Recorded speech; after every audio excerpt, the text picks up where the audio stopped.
আসসালামু আলাইকুম। I am Nibras Hasnat Rabid. আমি তোমাদের সামনে আজকে নতুন ক্লাস নিয়ে চলে এসেছি। এর আগের দিন তোমাদেরকে আমি কেমিস্ট্রি প্রথম পত্রের 3 নম্বর অধ্যায়ের এস ব্লক মৌল এবং তার বৈশিষ্ট্য সমূহ পড়িয়েছিলাম। আজকে তো আমি শুরু করব পি ব্লক মৌল সমূহ এবং তার বৈশিষ্ট্য এবং ডি ব্লক মৌল সমূহ এবং তার বৈশিষ্ট্য। ঠিক আছে, চলো আজকে শুরু করা যাক আমাদের ক্লাস। তাহলে প্রথমে পি ব্লক মৌল সমূহ কয়টি এবং তাদের কি কি বৈশিষ্ট্য সেগুলো জানার আগে সবার আগে তোমাদেরকে আমাকে জানাতে হবে পি ব্লক মৌল কাকে বলো। ঠিক আছে, চলো আমরা শুরু করি। হ্যাঁ, পি ব্লক মৌল কাকে বলে?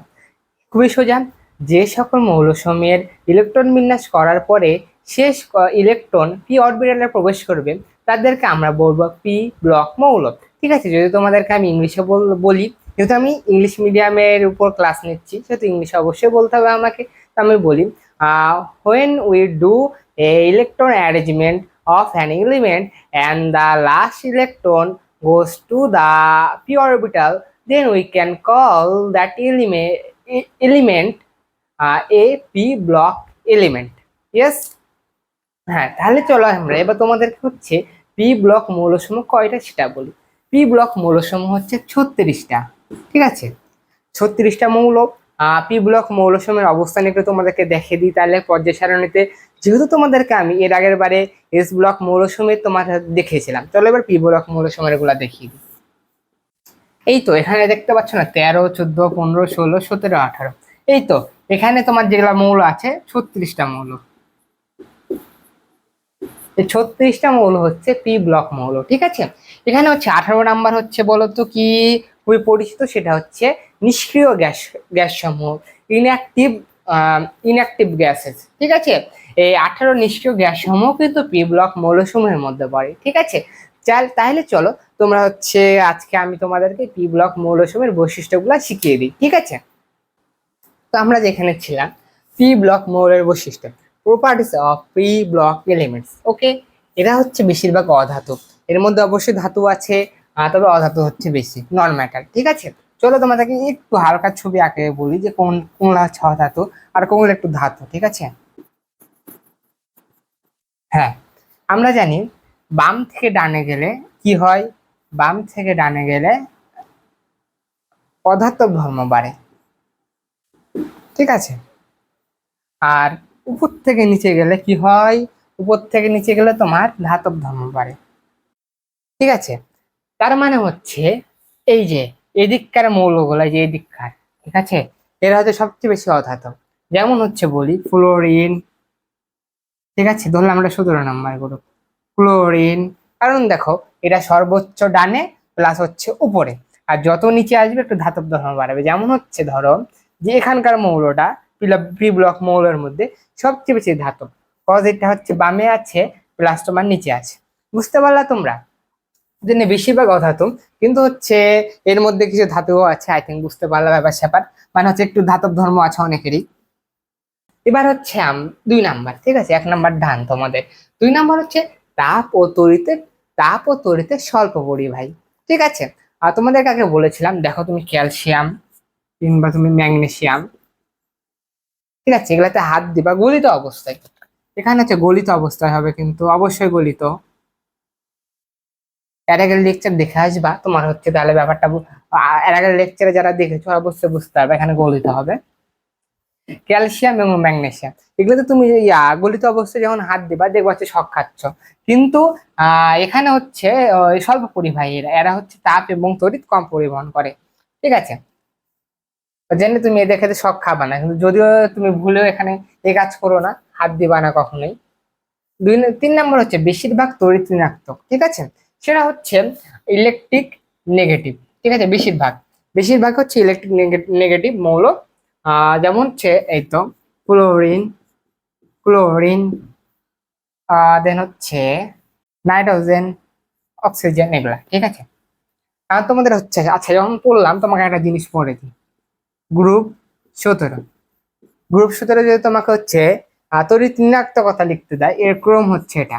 ঠিক আছে, আর ইলেকট্রন যদি ইলেকট্রন আসক্তি লিখতে দেয়, ইলেকট্রন আসক্তি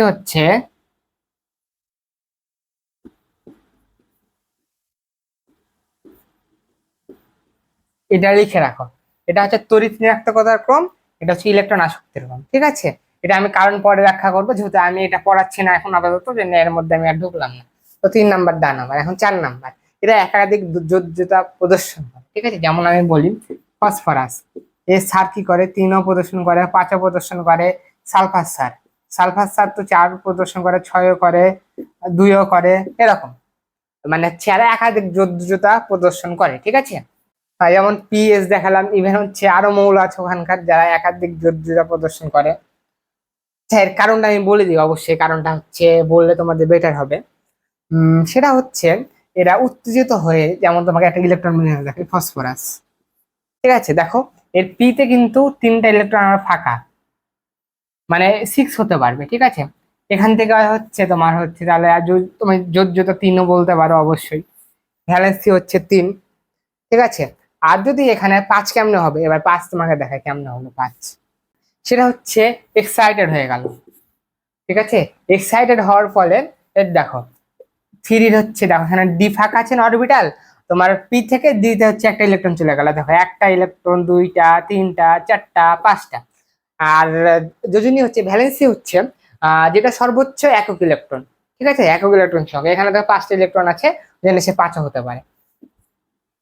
সর্বোচ্চ না, মেন কথা হচ্ছে একক ইলেকট্রন সংখ্যা, এখানে 5টা ইলেকট্রন হচ্ছে, যেন 5ও হতে পারে যোজনে। ঠিক আছে, আরো এরকম সালফারেরও হয়, তোমাদেরকে একটা দেখালাম। তাহলে তোমাদের 4ও শেষ হয়ে গেল, তাহলে তোমাদের বাকি থাকলো সেটা হচ্ছে 5 অনলি। এরা বেশিরভাগ সমযোজী যৌগ গঠন করে। ঠিক আছে, যেমন তোমাকে বলি ফসফরাসই বলি, আর হচ্ছে আচ্ছা তোমার ফসফরাস উদাহরণ তো দিলাম, এবার সালফার দিয়ে দিই, একটা দিয়ে উদাহরণ দিতে তোমাদের ভালো নাও লাগতে পারে। দেখো সালফারের হচ্ছে শেষ কক্ষপথে ইলেকট্রন সংখ্যা হচ্ছে 4, এখানে ইলেকট্রন বিন্যাস করে দিই। তো একে হচ্ছে কক্ষপথ পূরণ করার জন্য 2টা ইলেকট্রন গ্রহণ করতে হবে। ঠিক আছে, সে এখন কিন্তু হচ্ছে এখানে হচ্ছে 2টা ইলেকট্রন গ্রহণ করা সালফারের পক্ষে মাঝে মাঝে কঠিন হয়ে যায়। সেটা যেমন হচ্ছে ম্যাগনেসিয়াম, এক্ষেত্রে 2টা ইলেকট্রন ত্যাগ করা যত সোজা, ম্যাগনেসিয়াম বা ক্যালসিয়াম ধরি, ম্যাগনেসিয়াম একটু কঠিন, সেরকম সালফারের হচ্ছে সরি তোমার ম্যাগনেসিয়াম দিয়ে উদাহরণ দিলে বেটার হবে। ম্যাগনেসিয়াম, ঠিক আছে, ম্যাগনেসিয়ামের কিন্তু 2টা ইলেকট্রন ত্যাগ করতে হয়, 2টা ইলেকট্রন খুব সহজে ত্যাগ করতে পারবে, কিন্তু তার একটা প্রবলেম হয়, কথা হচ্ছে তার আকার ছোট। সালফারেরও সেম, তার হচ্ছে 2টা ইলেকট্রন গ্রহণ করতে হবে, কিন্তু তার আকারটা হচ্ছে একটু ছোট, বুঝলা, এই জন্য তার হচ্ছে ইলেকট্রন গ্রহণ করতে করতে একটু প্রবলেম হয়। ঠিক আছে, ওই জন্য সে মাঝে মাঝে ইলেকট্রন গ্রহণ করতে চায় না, সে হচ্ছে সমযোজী যৌগ গঠন করে। যেমন হচ্ছে আচ্ছা ফসফরাসে আছি, ফসফরাস হচ্ছে দেখো PCl3 গঠন করে, PCl5 গঠন করে। ঠিক আছে, এগুলো সব সমযোজী বন্ধন দ্বারা। ফস হচ্ছে ওখানে ইলেকট্রন গ্রহণ করা একটু কষ্টকর কিংবা ত্যাগ করা, ওই জায়গায় ফসফরাস এখানে থাকে। আর তার সাথে ধরো হ্যাঁ, আর এখানে ধরো এখানে একটা ক্লোরিন থাকে, এখানে একটা থাকে, এখানে একটা থাকে, এখানে একটা থাকে, এখানে একটা থাকে। ঠিক আছে, 5টা, কখনো 3টাও হয়, PCl3ও হয়, এটা হচ্ছে PCl5 রাখলাম, PCl3ও হয়, তারপর হচ্ছে SF4, SF6ও হয়, এই এস এর হচ্ছে সেম, এখানে 4টা হচ্ছে ফ্লোরিন থাকবে। ঠিক আছে, আসলে যেটা তোমার কারণটা বললাম না, ওর মধ্যে আমি একটু মানে একটু ভুল বলেছি অবশ্যই।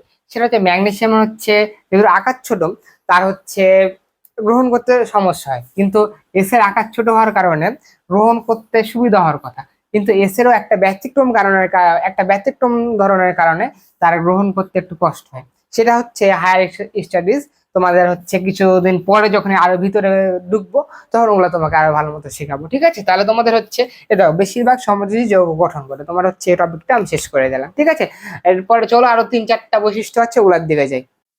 হ্যাঁ, তোমাদের চলো আরো কয়টা, আরো 5টা শিখিয়ে দিই বৈশিষ্ট্য। তোমাদের এর আগের বারের গুলা বাংলাতে লিখেছি, যেটা আসলে আমার ভুল হয়ে গেছিল। সেটা যেহেতু আমি ইংলিশ ভার্সনের ক্লাস নিচ্ছি, অবশ্যই মানে ইংলিশে কিছু কিছু লেখা উচিত, যেহেতু তোমাদেরকে আমি টার্ম বলে দিয়েছিলাম। চলো এবার তোমার লিখিয়ে দিয়েছি, যেহেতু তোমাদের সুবিধা হয়। 6 number, ionization energy is greater than s block. ঠিক আছে, মানে বাংলাদেশে যদি বলি আমি, আয়নীকরণ শক্তি হচ্ছে এস ব্লকের থেকে বেশি। কেন? তোমরা জানোই বাম থেকে ডানে গেলে হচ্ছে আয়নীকরণ শক্তি বাড়ে। ঠিক আছে, মানে তোমার হচ্ছে আচ্ছা আয়নীকরণ শক্তি জিনিসটা কি এবং কেন বাড়ে, সেটা অবশ্যই তোমাদেরকে বলতে হবে এবং বলে দিচ্ছি আমি। তুমি দেখো ডানের মৌলগুলা ফাঁকা কোথায়, এই এখানে ফাঁকা আছে, ঠিক আছে। যত তোমার হচ্ছে এটা ধরো পর্যায় সারণী ছোট করে, হ্যাঁ, বামের মৌলগুলা একটা জিনিস দেখো, আর ডানের মৌলগুলোর একটা জিনিস দেখো, যেটা হচ্ছে বামের মৌলগুলা শেষ কক্ষপথে একটা ইলেকট্রন, ঠিক আছে। আর এটা হচ্ছে ধরো অনেকগুলা, 7টা, ঠিক আছে। 17 নম্বর গ্রুপের কথা বলছি, 17 আর এটা হচ্ছে 1।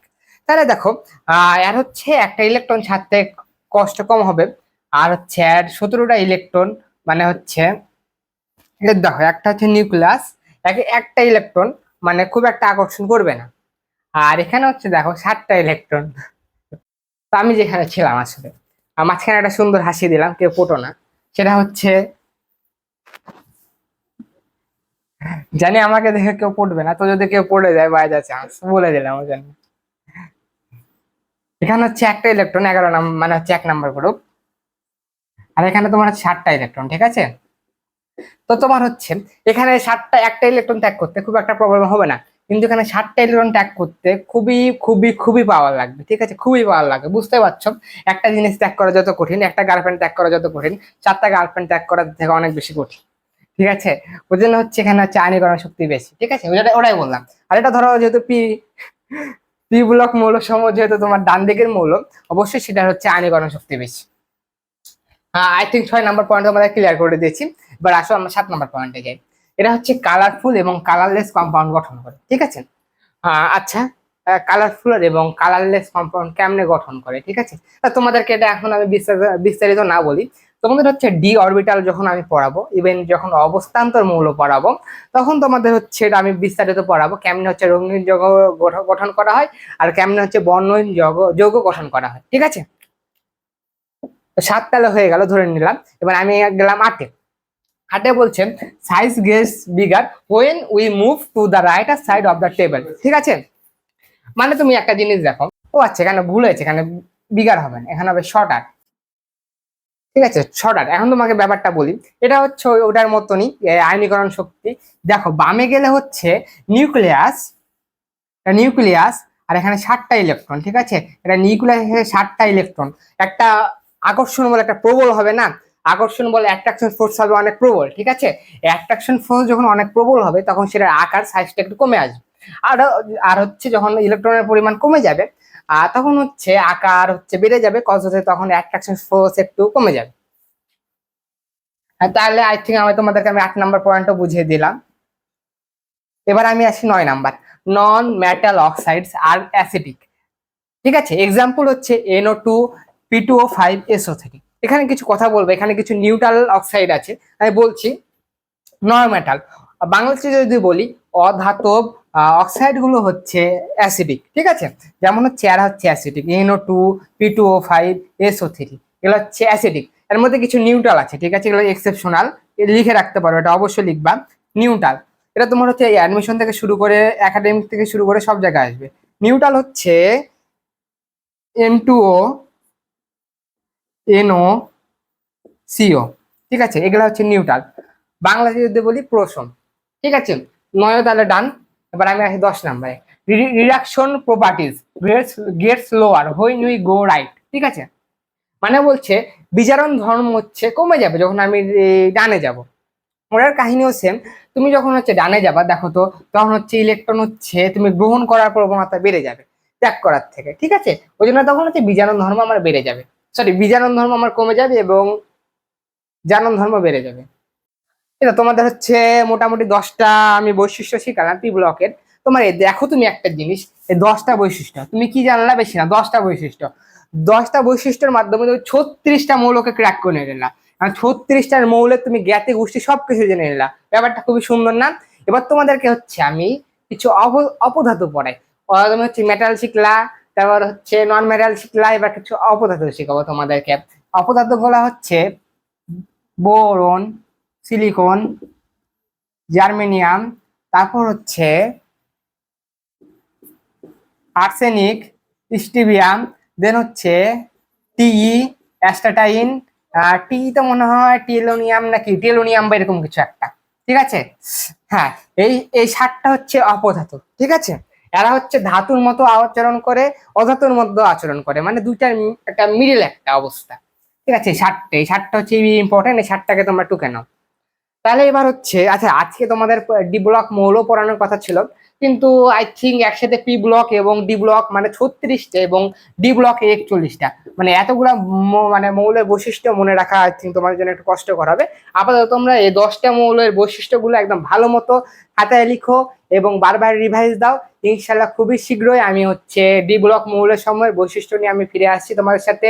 ততদিন সুস্থ থাকো, ভালো থাকো, আবার দেখা হচ্ছে ইনশাল্লাহ খুবই শীঘ্রই। আসসালামু আলাইকুম।